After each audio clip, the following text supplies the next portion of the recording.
Excuse me, how much longer until I'm called? We called you just now. What? Startled by the receptionist's words, I hurried into the examination room, and there was my familiar husband. Why are you here? The blood drained from John's face. In his panic, he tried to kick me out of the room. Immediately after, an unbelievable scene came into my view. My name is Christy Thomas, 27 years old. I was raised as the older of two sisters. I work in corporate office management.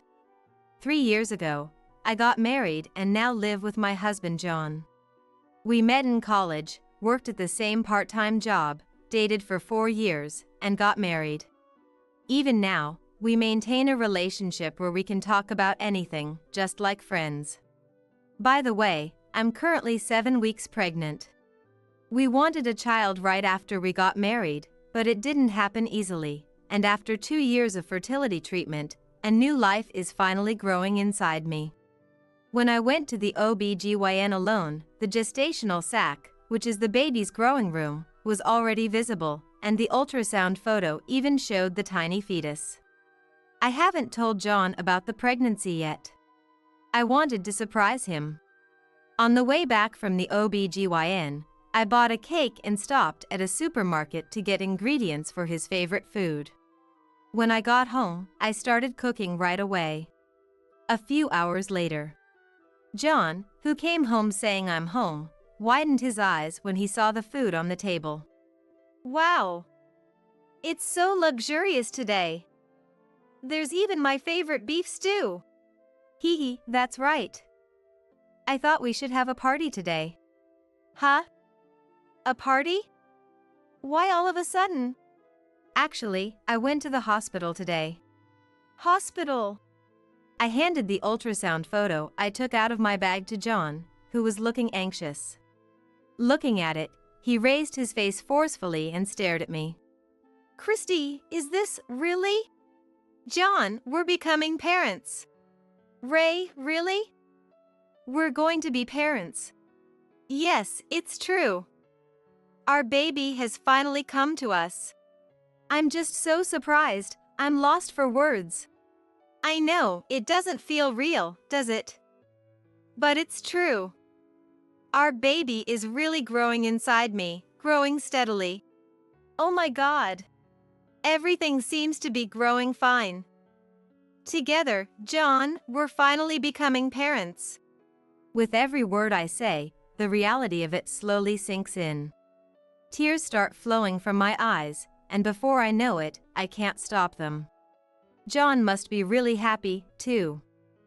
He hugs me tight, his eyes also brimming with tears. Over and over again, he says thank you with a grateful smile on his face. Ever since that day, John has been taking on even more of the household chores than before.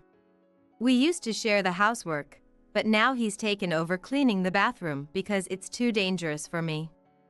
He's also been proactive about grocery shopping for heavy items like rice and water. But that's not all. In order to reduce my burden even a little bit, he started making appointments for my prenatal checkups on his own. He's been asking about my schedule and making my checkup appointments for me, since I'm not so good with using the internet. I've been experiencing mild morning sickness, but not enough to keep me bedridden, so I've continued to work as usual. When I get home, I make dinner and wait for John to come back. He's been working overtime a lot since about a year ago, and usually doesn't get home until after 9 p.m. This night, though, he didn't come home even when it was past 10 p.m.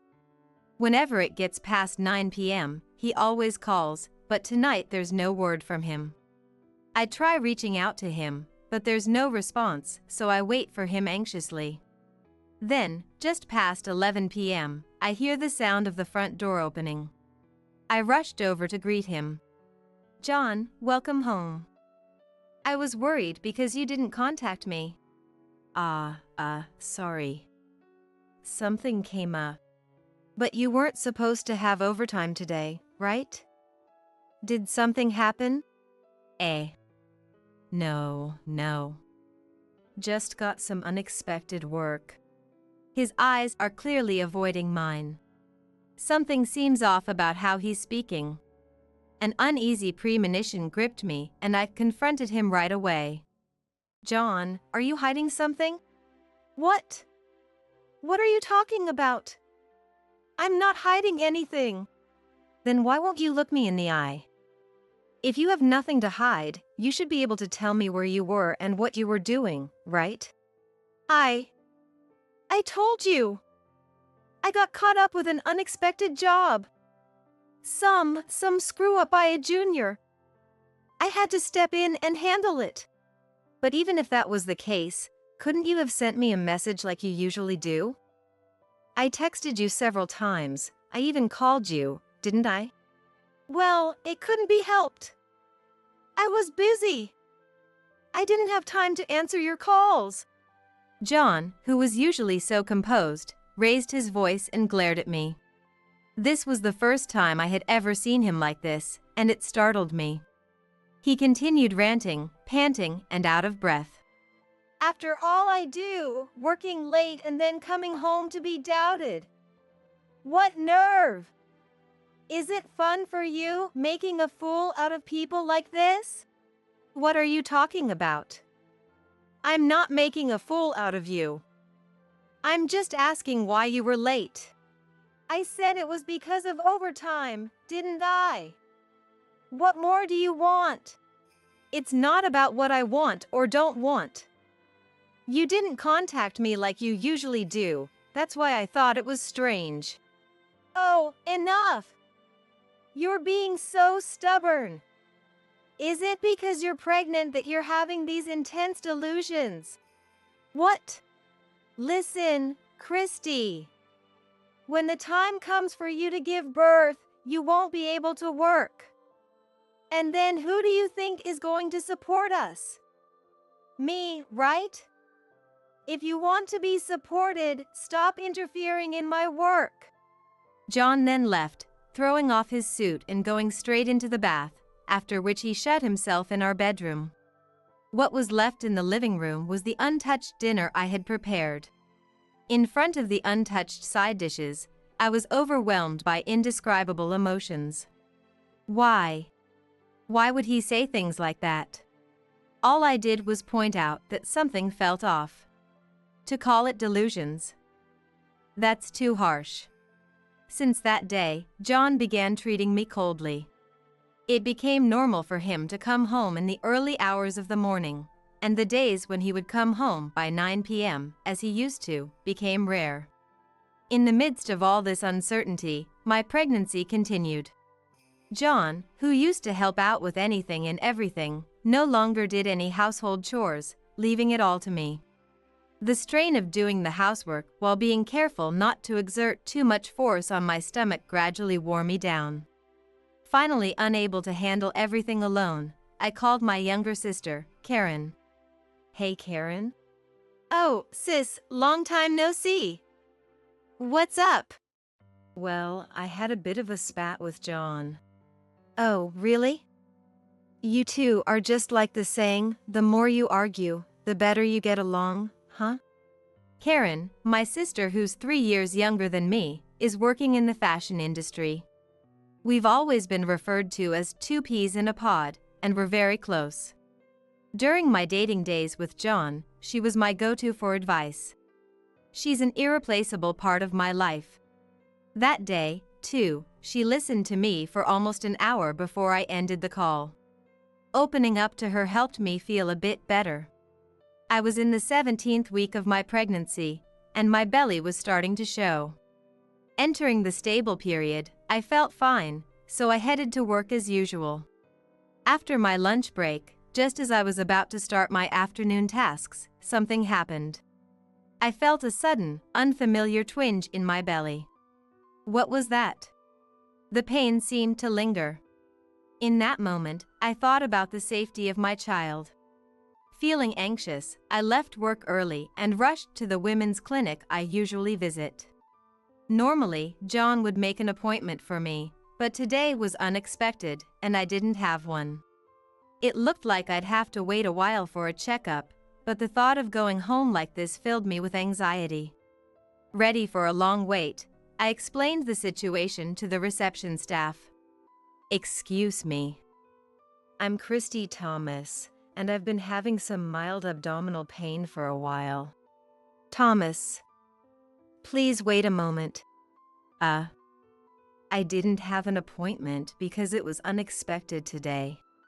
"Oh, here you are." "Huh? You're Christy Thomas, right? 17 weeks pregnant? We have an appointment for you. Please wait over there." Okay." As instructed, I took a seat on the waiting room sofa. I took out my planner from my bag to check, but there was no appointment scheduled for today. Since that incident, things have been awkward between John and me, but he's still been making my medical appointments as usual. That said, my next appointment isn't until later. It's definitely not today. Feeling somewhat uneasy, I decided to just wait until they called me. About an hour passed when I was hit by the stomachache again. I stood up and headed to the restroom. And yet, my turn still hadn't come. Even for a busy clinic, I should have been called by now. Could it be that I didn't really have an appointment? I went back to the reception desk and asked a different staff member. "Excuse me, do you know how much longer it will be until I'm called? May I have your name, please?" "It's Thomas. Christy Thomas. I've been waiting for over an hour." "Thomas. Oh. Is there a problem?" "Well, you were called just now." "What?" "You should have been called into consultation room number 3. I thanked the staff and quickly headed to the consultation room. A sign on the door of room number 3 read, "In consultation." In consultation. I was supposed to be called, so why? Could someone else have mistakenly entered? In a split second, I knocked on the door of consultation room number 3. A nurse opened the door and asked, "Can I help you?" I'm Christy Thomas. I had to use the restroom earlier and..." "Christy Thomas?" The receptionist said I was already called, but the sign said "in consultation," so I thought maybe someone else had gone in. "Wait, you're Christy Thomas?" "But she is already inside." "What?" No matter how I thought about it, something was off. Convinced of this, I pushed past the nurse and forced my way into the examination room. That's when it happened. An unbelievable sight met my eyes. "Why are you here?"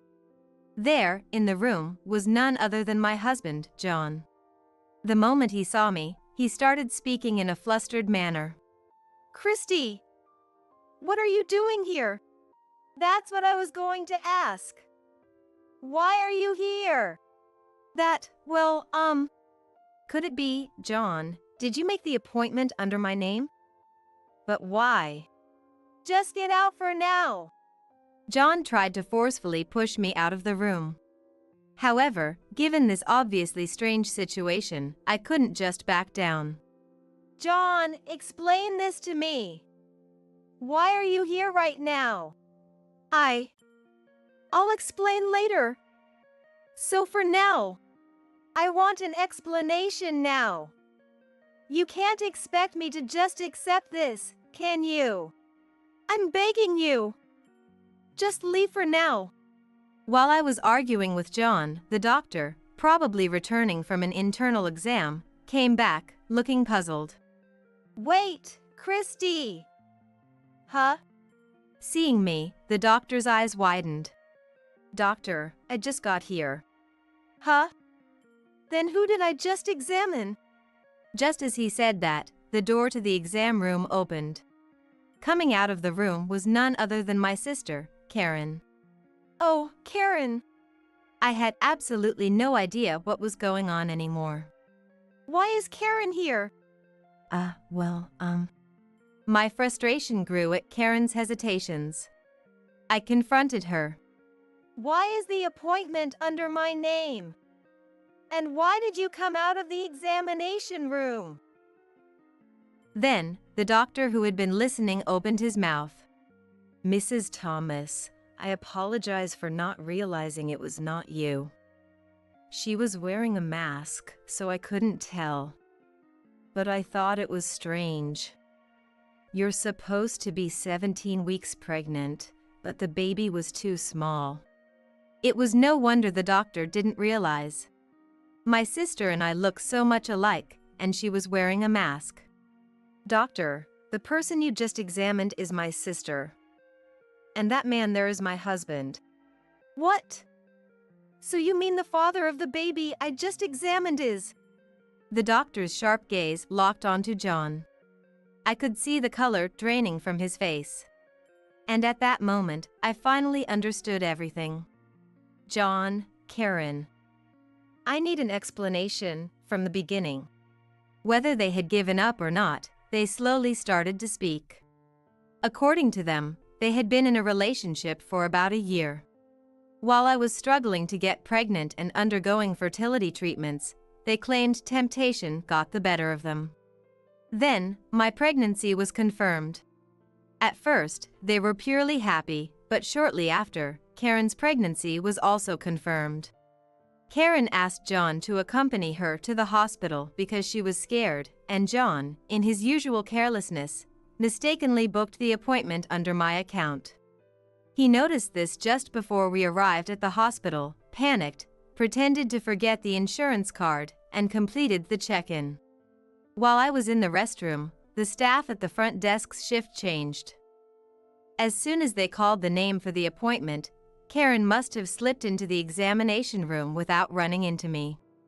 The doctor initially didn't realize it was Karen since she was wearing a mask. But of course, during the examination, it became clear she wasn't me. And as the doctor was wondering about this, the real Christy arrived at the examination room. After that, I regained my composure and had my own checkup. The abdominal pain was diagnosed as transient and there was no problem with my baby. I took my husband and sister and headed straight for our parents' house. I also contacted John's parents and asked them to come to the house.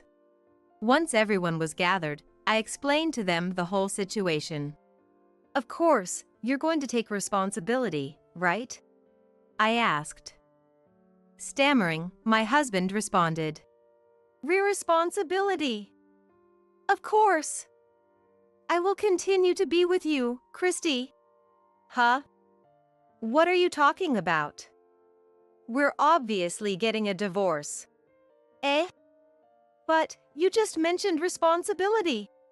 "The responsibility I'm talking about is alimony. I'm going to make sure you pay, both you and Karen, for what you've done." "What? Wait a minute. I never intended to get a divorce." My husband's words sparked anger in my sister who was standing nearby. "What? You said you loved me more.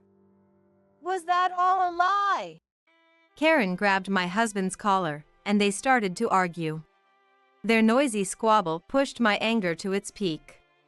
I splashed the tea from the table on both of them, raising my voice as much as possible. "Enough is enough. I don't care about your opinions.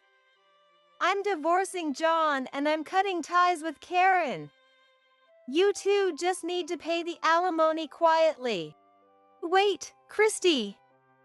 The one I love is you. Sis. I'm your sister, aren't I? Don't talk about alimony." "Shut up. Both of you only say things that suit your purposes. How far do you plan to ridicule me?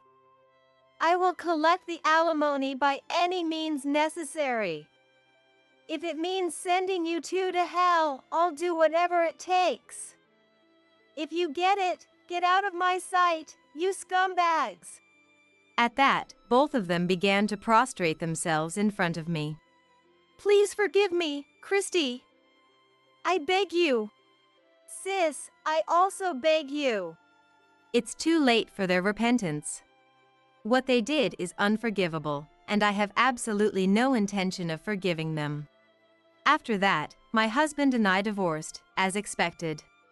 I blocked Karen's contact information and cut off all ties with them completely. They were disowned by their families and had to start living on their own. But John's affair was spread to his workplace through his parents, and because of that, he started receiving cold stares from his colleagues. Unable to bear the atmosphere, he continued to be absent from work without notice and was eventually fired. Karen, on the other hand, was suffering from severe morning sickness and had already quit her job. Now jobless, whenever they faced each other, they cursed at each other and led a miserable life. They began living together, but they hadn't gotten married. I think they won't support each other as a married couple in the future. As for me, I moved back to my parents' house and am now leading a pregnant life.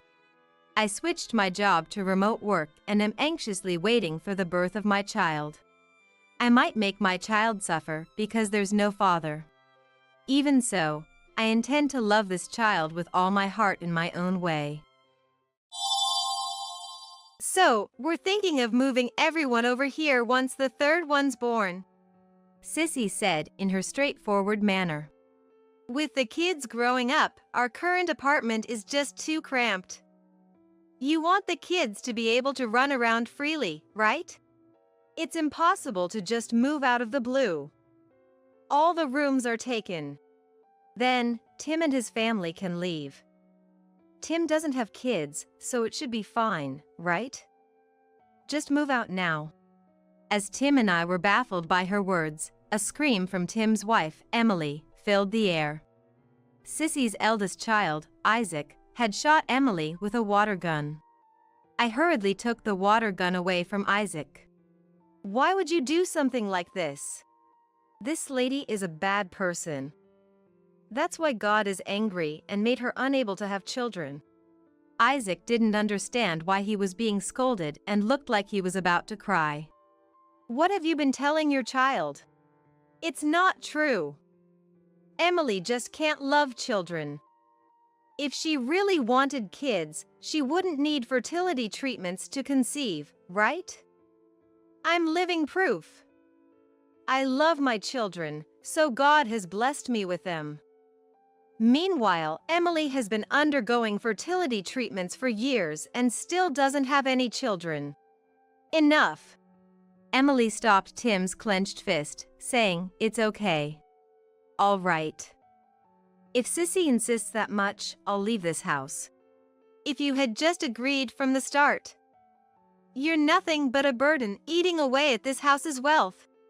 After having her say, Sissy left with a satisfied look on her face. My name is Roseanne. I'm a housewife who turned 50 this year. Currently, I live in a two-family home with my husband, Christopher, and my son and his wife, making 4 of us. Tim has always been serious. After graduating from college, he got a job at a major trading company and married Emily, a colleague, when he was 23. Emily was 4 years older than Tim, so my husband and I were a bit surprised when we first heard about their marriage. But Emily was kind-hearted and good at cooking, so I was confident we could trust Tim with her. Tim and I will build a warm family together. I was an only child, so I'd like to have many children if possible. A lively family has always been my dream, Emily said, her eyes shining with hope for the future. However, they struggled to have children. As she approached 30, she became anxious and started fertility treatments with Tim's consultation. Despite not achieving their hoped-for results, Emily never forgot to smile, saying, "The weather is nice today, why don't we all do a barbecue?" and actively tried to build a relationship with us. Moved by her attitude, I felt a desire to protect Emily like my own daughter and encouraged her, "Don't rush your feelings. As long as you keep smiling like that, God will reward you someday." Speaking of kids, I've got another daughter. Tim's got 8 years on her. She was our long-awaited girl, born when I was 30. Her name's Sissy. Since Tim, it had been a while since we had a kid, so maybe that's why my husband and I spoiled her rotten.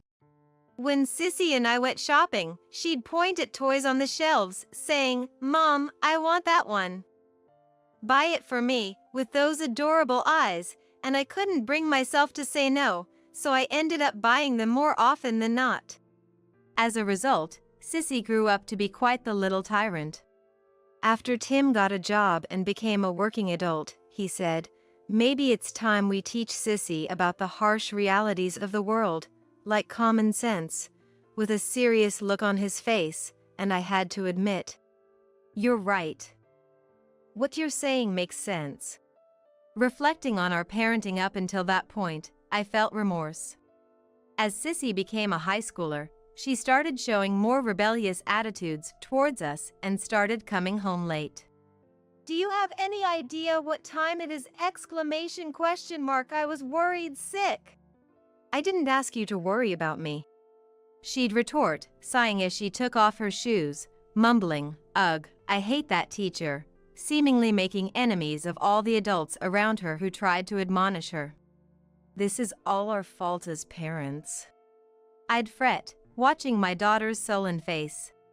Then one day, Sissy, who had been playing games in her room, suddenly rushed out and ran into the bathroom.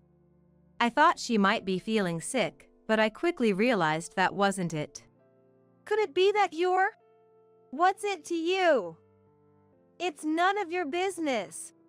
That was the first time I realized my daughter was pregnant. "You're still underage. You need to think more seriously about your life," Tim lectured Sissy, but it was too late since there was already a baby on the way. And as soon as Sissy graduated high school, she ran off with Sullivan, a young favorite from a nightclub, as if eloping. "That girl, she's only 18. Can she really manage carrying a child into the future?" When I voiced my worries, my husband Christopher, though worried about Sissy at heart, said, "Let her be. She's nothing but trouble," trying to sound indifferent. My fears were confirmed when Sissy, after having her first child, would come home saying, "Mom, I'm really struggling this month. Can you lend me $1,000? Asking for money. Sissy's husband, Sullivan, used to be the top earner at the club, but once the regulars heard he was married with a kid, his popularity cooled off, and his sales plummeted. All these women, not even my girlfriends, complaining all the time. Got me fired, thanks to them.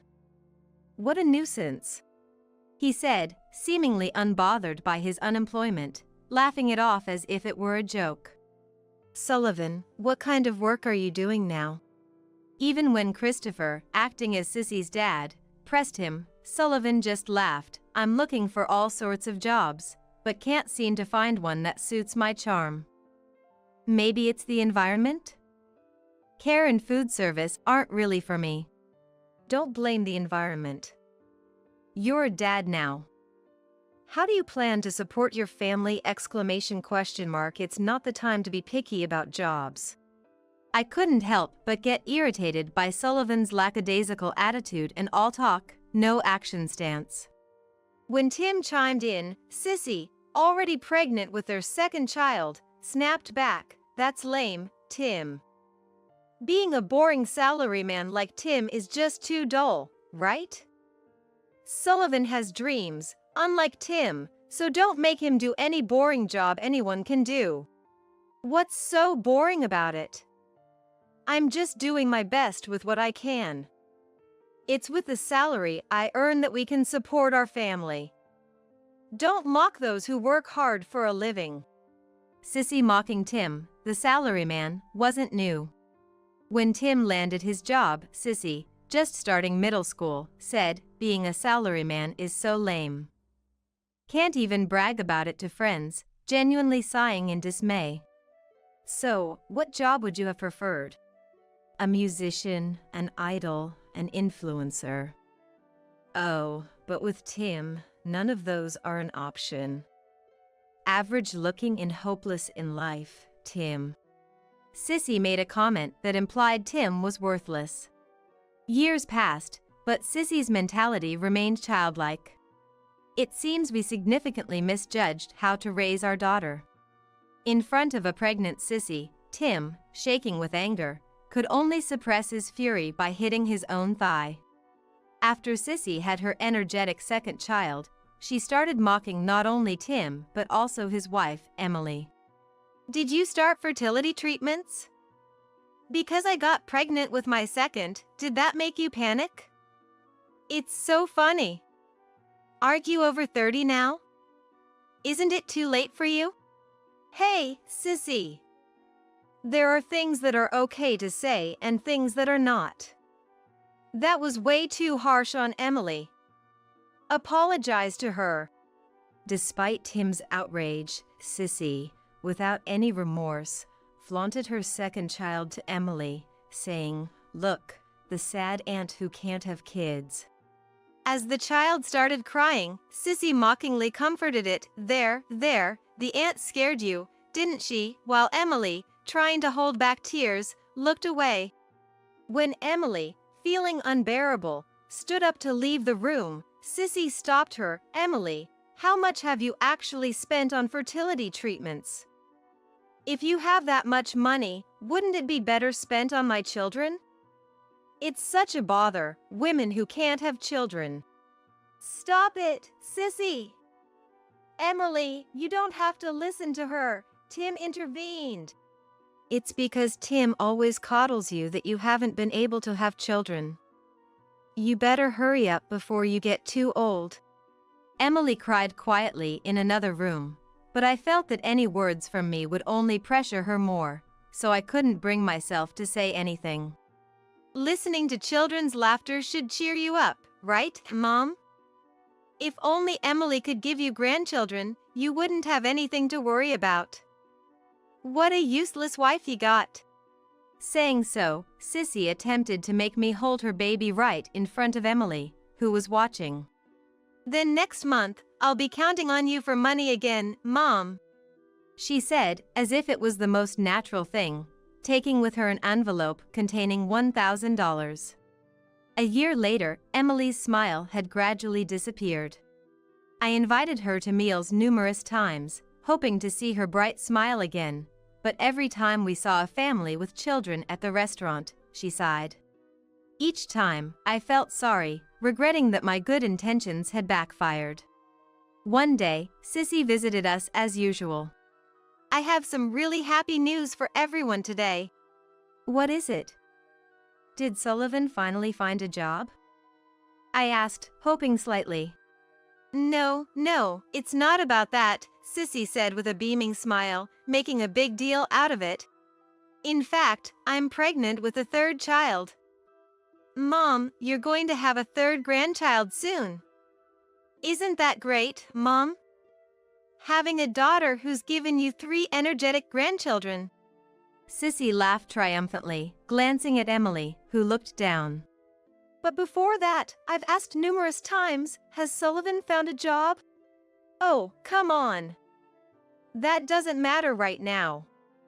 Praise me more for being pregnant with the third child. You're happy about it too, right, Mom? Worried about Emily's feelings, I couldn't genuinely rejoice over Sissy's pregnancy. Lost for words, I remained silent, and Christopher took over. How can you say earning a living doesn't matter? How are you going to live, having 3 children without working? This is unfair to the children being born. Christopher, of course, wasn't blaming the addition of another grandchild. The problem was that the father of the upcoming child had no intention of working. Whenever Sullivan visited with Sissy and the topic of work came up, he'd hastily excuse himself, saying, "I'm going out to buy cigarettes," and escape. Seeing this, my spouse and I would exchange looks and sigh, realizing he was still unemployed. So, we're thinking of moving here once the third child is born. Sissy spoke in such a casual tone that I almost missed it. Wait a minute. Move in here? Of course, where else would we move? This house is like my parental home, so there's no problem if we move in, right? Indeed, our family moved into this house when Tim and his wife got married, living together as a 2-family household. But this wasn't the home where Sissy was born. Besides, with 3 kids growing up, our current apartment will be too cramped. Kids need to run around and have fun, right? What do you think? It's impossible just to spring that on us. No matter how big the house is, all the rooms are occupied by the 4 of us living here, including Tim and his wife. There's no room for you to move in. It may sound cold, but it's the reality. I thought this would make Sissy give up and leave, but she glared at Emily menacingly and said, then, Tim and his family should just move out.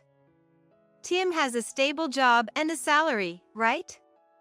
That should be enough for him. And since Tim doesn't have children, it's perfect, isn't it? There's no reason for him to cling to this house, so he and Emily should leave right now. As we were bewildered by Sissy's unreasonable demand, stop it. That's cold, stop. Suddenly, Emily's scream echoed. Sissy's eldest child, Isaac, had squirted water at Emily with a water gun. I hurriedly took the water gun from Isaac's hand. Why would you do such a thing? You must apologize if you've done something wrong. But Mom said this auntie is a bad person. That's why God is angry and made her unable to have children. Isaac genuinely believed it and couldn't understand why he was being scolded, his face on the verge of tears. I glared at Sissy, Isaac's mother, and said, "What have you been telling your child?" Well, it's the truth. Emily probably can't love children. If you really wish for children, you don't need to spend a lot of money on fertility treatments. Children are naturally conceived, right? I'm the proof. I love my children. That's why God is watching over me and blessed me with children. Unlike Emily, who's been wasting money on fertility treatments for years without any results. Do you see any children around her? Enough already. Teaching your child baseless, unscientific things and letting him harass others is wrong, even for a mother. Tim finally raised his voice, but far from being remorseful, Sissy retorted with a sneer, "It doesn't hurt or itch me what a childless Tim says." And maybe the reason Emily can't have children is partly due to Tim? Emily, with her fists clenched, desperately stopped Tim. It's okay. If Sissy insists so much, I'll leave this house. Contrary to the tearfully biting her lip Emily, Sissy smirked triumphantly. If you had been honest from the start, it would have been better. You're just a nuisance, eating away at the house's wealth, and left with a satisfied look after throwing insults at Emily until the very end. The house went quiet once Sissy and her family left. So, we've decided to leave. Thank you for everything, Tim said, bidding us goodbye. We need to decide where to live and prepare. As Tim and Emily got up to go to their room, I stopped them. Wait. We're coming with you. What? I can't forgive Sissy's terrible behavior either. So, we're also leaving this house. Looking at Christopher sitting next to me, he nodded firmly. I'm of the same mind. A month passed. Opening the bedroom curtains, I could see a vast vegetable garden through the window. Opening the window to let in the fresh air, I felt wrapped in a mysteriously gentle sensation, as if both my body and soul were being soothed. While not all the fields in view were ours, a local farmer had lent us a section for our family. Almost every day, someone from the neighborhood would leave vegetables they'd grown at our doorstep without a word. Roseanne, look! We got such a big cabbage! Emily exclaimed, her eyes shining like an innocent girl. Emily, who had been devastatingly upset the night Sissy demanded they leave, seemed to have regained some peace over the past month. Sometimes, watching the neighborhood children run around, Emily would smile wistfully, and I felt a tightness in my chest, knowing nothing I could say would help right now. There's a festival in the neighborhood next month. I'll try to help out with the preparations if I have time. Where's Dad? Christopher went to greet the chairman of the pest control group. There are a lot of boars around here, so Christopher wants to contribute to the local community. Our lives have completely changed since moving here, surrounded by rich nature, feeling refreshed in both body and soul compared to before. Tim, now allowed to work remotely, has set up a home office and is dedicated to his work. Though moving from the city to an unfamiliar countryside life has its inconveniences, being freed from the daily commute, Tim smiles peacefully. This place is heaven. My mobile phone rang, and when I looked at the screen, it was Sissy's name. Oh, it's been a month. How are you feeling? I asked as a mother concerned about her pregnant daughter's health, but on the other end of the line, Sissy was far from calm, yelling, "What's going on?" When I went to pack up and visit the family home today, there was a vacant sign in front of the house. You know something, right? Explain this to me. It's exactly as you saw. The house is currently vacant. If the sign is still there, it means no one has moved in yet, doesn't it? Why? Knowing we were going to move, is this some kind of harassment? It's not harassment. You were the one who told Emily to leave that house.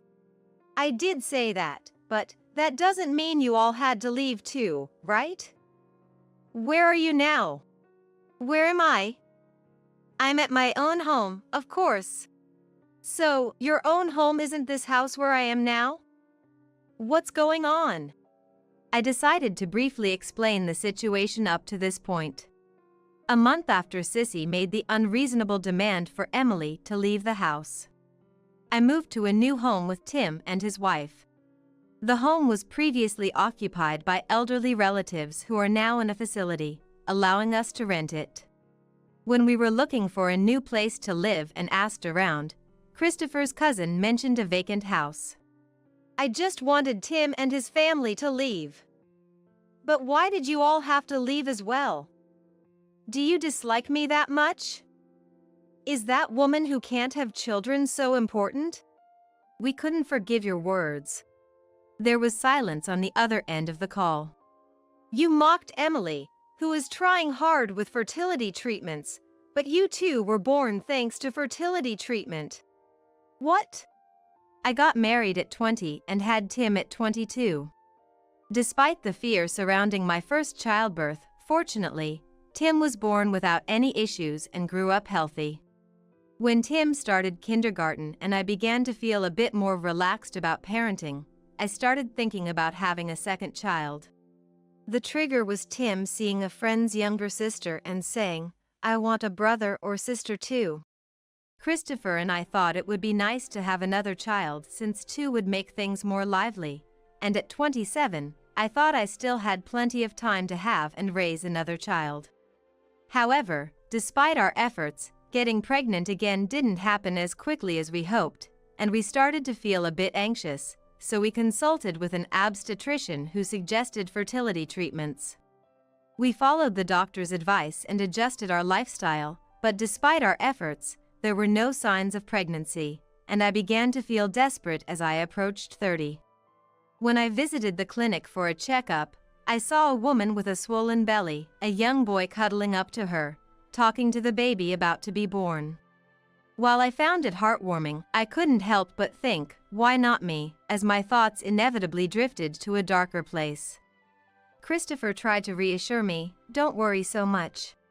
But if we keep waiting, it'll only get harder to have children. Christopher never snapped back at me. Instead, he would smile quietly and hug me gently. On my 30th birthday, feeling something was off, I rushed to the bathroom and found a positive result on a pregnancy test, leading us to the hospital. Congratulations, you're pregnant. That year, we were blessed with you. Thank you. I'm so glad to finally meet you, Sissy. Sissy, I'm your big brother. Let's get along. I was truly happy when you were born. Not just me, but Christopher and Tim. We all celebrated your arrival. Yet, you said such terrible things to Emily, who's struggling with fertility treatments. I just couldn't forgive you. I'm sorry, Mom. I didn't know I was born through fertility treatments. I'll change and reflect. Please forgive me. Can we come back? That's impossible. We've already left that house, and it wasn't ours to begin with. What do you mean it wasn't ours? That house was rented to us at a low cost by Emily's dad for our sake. You might not have known, but we paid rent every month. I wasn't told about this. What are we going to do now? We've already given up our apartment. We have nowhere to live. There's a place right in front of you. It's vacant, so that's fortunate for you, sissy. All right, I'll live in this house. But a month later, the rent is too high. Isn't there something wrong with this house? Is that so? We had a special deal because of Emily, but the actual rent is usually high. It has a large backyard suitable for barbecues, you know? Don't talk like it's someone else's problem. You know, right, Mom? Sullivan has no income. How can we afford such high rent, not even for a month? That's your problem, isn't it? I can't do anything about it. Can't you lend me just the money for the rent? You do think of me as your dear daughter, right? It's impossible. Do you have any idea how much money we've lent you already? Because of you, we've lost our savings for retirement. Even if we had the money, we wouldn't lend it to you. Somehow, Sissy found out where Emily was receiving her medical treatments and ambushed her at the clinic. You figured out this place pretty well, didn't you? It was easy to find out. In a place like this, there's only one clinic. But Emily, please, I'm begging you. Ask your dad to reduce our rent. There's no need for that. This person is a stranger to us now. I won't ask my dad either. We refuse your request, Sissy. Then you'll at least take care of the kids, right? They are your dear grandchildren. It's going to be tough with the new baby coming, and it would really help if you could look after them. No matter what you say, I have no intention of helping you anymore. Let's go, Emily. Later, I heard rumors about Sullivan not even trying to find a job and their two restless children, crying and scattering food around. Surrounded by her family, Sissy gave birth to her third child. A few months later, frustrated, Emily's dad evicted the Sissy family for not paying rent. Curious about how they were settling into their new public housing, I sometimes went to check on them. I'm tired from job hunting. Sullivan would shout. You're just playing around with no money. Sissy retorted, as neighbors stepped outside, sighing at yet another scene. Returning home, the smell of stew from the kitchen whet my appetite. Emily, noticing my return, ran over. You seem to be glowing today, Emily. Did something good happen? Actually, I'll announce it at dinner. When dinner time came, Christopher and Tim gathered in the dining room. Seeing Emily smiling more brightly than usual made everyone else naturally start smiling too. I have something to tell you. I'm finally pregnant. Congratulations, Emily. Christopher, silent, covered his face with his hands, his shoulders shaking. Come on, you're going to be a dad. And you, Mom, your face is all tear-streaked. What a wonderful night it was. Imagining our life as a family of 5, I couldn't stop my tears and smiles.